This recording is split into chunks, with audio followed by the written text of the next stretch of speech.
All right. The second thing I want to get into are some of the challenges that we have at remote versus, working in a centralized office, right? Ian, you could lead us down this road. Are there, additional challenges for both customers and providers when we're dealing with remote workers? Yeah, it's all around visibility and extensibility, right? So if you're using corporate assets for those home users, you can at least control some of the connectivity. Brad brought up using a VPN. I'm a fan of using a VPN even if you're at your home network at all times because a VPN encrypts the communication. And when you encrypt it, even if your kid's laptop is a completely suspect or damaged device, that VPN, along with some multi-factor authentication or other run-of-the-mill technologies that are widely available, can really limit your threat from the unsecured home network, much less the coffee shop that I just had to go work at for 3 hours. So using some commonplace communication strategies and security strategies around your connectivity to the office or your connectivity to the cloud can be very, very helpful. Making sure that everyone uniformly, whether they're a revenue producer, a doctor, a business owner, all the way down to frontline staff, is going through a robust training platform that gives people that safe place to fail, and then using the data to steer your decisions can definitely be helpful, and that applies both to remote versus headquarters. Getting people aware of what's going on in their own home. Hey, you've got your TV, you've got your Nest thermostat, you've got your refrigerator, you have all these different things. Not only could this cause damage to the company, but if someone steals your identity, the person who's going to suffer the most is going to be you. So getting people aware and trying to make people part of your active defense is always a worthwhile aspect. The big thing is really to do a structured risk assessment for your organization and talk about the risks, get multiple brains on it, and think outside of the box, right? There is no one silver bullet with security. Security has to be a multi-layered approach. Each layer solves a different problem altogether. They help raise security, but I don't own an organization that's informed on the planet that says, hey, I'm unhackable. That doesn't exist. So Brad, maybe you can jump on that a little bit. I did hear one thing that, that Ian mentioned, which was really unique, was this whole idea that we kind of ignore, I think, is the IoT element, right? Yeah, first, I mean, Ian, I thought did a great job of just covering that topic. The IoT thing is certainly always a concern. Anything you introduce that gives you more convenience also gives you more problems from our side of the house.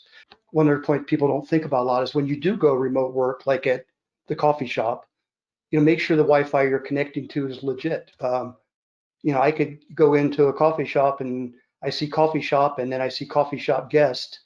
That could be a bad actor. So make sure that even if you get on the coffee shop and VPN, make sure you're not going through a bad actor on the way. But yeah, the IoT thing is definitely a big concern you have to think about.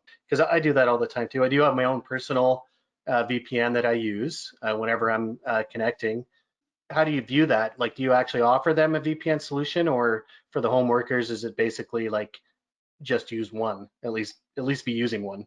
We've been looking at 8 different VPN solutions for going forward.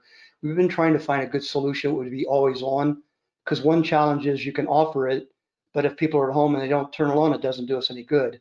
So we've been trying to find one that meets a bunch of criteria that we've put together, such as, you log on, it's on, and it just runs transparent in the background. That's been a bit of a challenge finding the product we really want for the long term. When you give someone that option in security, they will always choose to not use it out of the sake of convenience. You have to make things mandatory. Yeah, exactly. And for us, we've had to make multiple options available because, the whole work at home thing has now changed, working from wherever they choose to, right? It's like, all right, kids are now remote school, so let's just go spend a month here, or let's go work a month from a vacation home or somewhere else. And so, traditionally a hardware VPN that we put at home, they're not taking those with them. So looking at software options to cover all of their devices, whether it be phones, tablets, or laptops has been a struggle to have something that works anywhere at all times. One of the things that we've advocated for and that we help clients build is a simple flowchart. Flowcharts are great, especially when they're small, compact, fit on a letter-sized sheet of paper on what are you doing today. If you're just replying to emails, or if you're just doing web research that's not specific, etc. Do you need to VPN? Probably not. Are you doing something around finance or payroll? Not only do you need to VPN, but what type of network are you connecting from? If you're out and about and not at home, should you use the coffee shop, or should you maybe hotspot off of this? I think the challenge that I see brought to us most frequently, because HIPAA compliance requires a lot of security, right? You're not going to get away with going and grabbing a laptop at Best Buy, going home, turning it on, and getting through compliantly. It's just not going to happen. So the biggest challenge that we see in BYOD environments where you're still trying to let your employees use their own device is the comment. It's like the juxtaposition of privacy versus security, right? So the employees don't want the corporate eye watching everything they do in the network. They're not comfortable with you putting, Ian's tools out there, right? Because as soon as they hear that, they think, oh, wait a minute, so you can see everything I search and everything I buy in my personal banking. Flip side of that, though, is that compliance requires some kind of monitoring, logging, and auditing. You've got to be able to figure out who did what, right? Back to the teenager we picked on earlier. So who accessed that laptop when and where? You have to have the right password policies, preferably multi-factor authentication.